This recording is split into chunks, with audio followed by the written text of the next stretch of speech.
네, 앞서 보신 것처럼 광주 연극계 성폭력 사건과 관련해서 검찰이 모든 사건을 기소 의견으로 송치했습니다. 다시는 이런 일이 일어나지 않기 위해선 성폭력 재발 방지 대책도 필요해 보이는데요.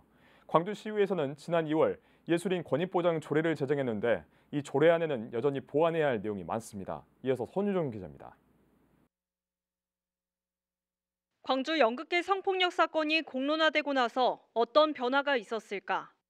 권리 보호의 사각지대에 놓인 예술인들을 구제할 수 있는 법령 제정에 대한 예술계의 요구가 높아졌습니다.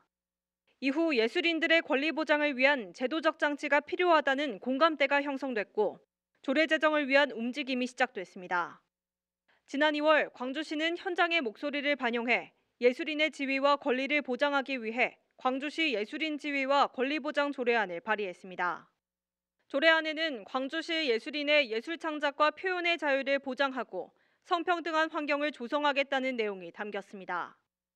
성폭력 피해에 대한 최소한의 권리 보호 기준을 마련하겠다는 건데 조례안에는 여전히 개선해야 할 내용이 많다는 주장도 나옵니다. 제도적인 것에서 최선도 아니고 정말 마지노선의 가이드를 정해 놓은 거고 이제 이것들이 시행이 됐었을 때에도 이것들이 잘 진행이 되고 더 나아지고 있는가에 대한 현재를 계속 평가하고 또 지켜보고 감시를 해야 되는데 아직 그것들을 보기에는 실이 조금 부족한 부분도 있는 것 같고. 이번 조례가 형식에 그치지 않고 실효성 있는 시행 규칙을 담을 수 있을지 장담하기 어렵다는 겁니다. 특히 예술인들이 지적하는 부분은 조례안의 제6조와 7조, 예술인들의 피해 규제와 권익 증진을 위해 예술인 지위와 권리 보장 심의위원회와 예술인 권익지원센터를 설치할 수 있다는 내용입니다.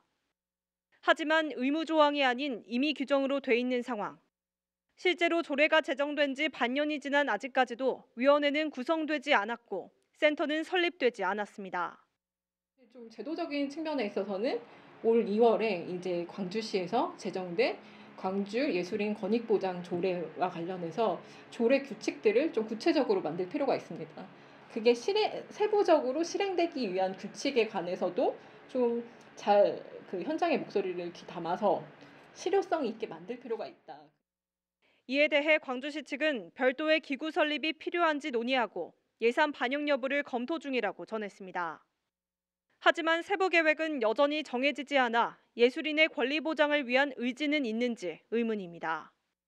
조례에 근거해 설립할 수 있는 권익지원센터가 언제 출범할지, 또한 어떤 역할과 권한을 가지고 출범할지에 대해서도 구체적인 내용이 나오지 않은 상황.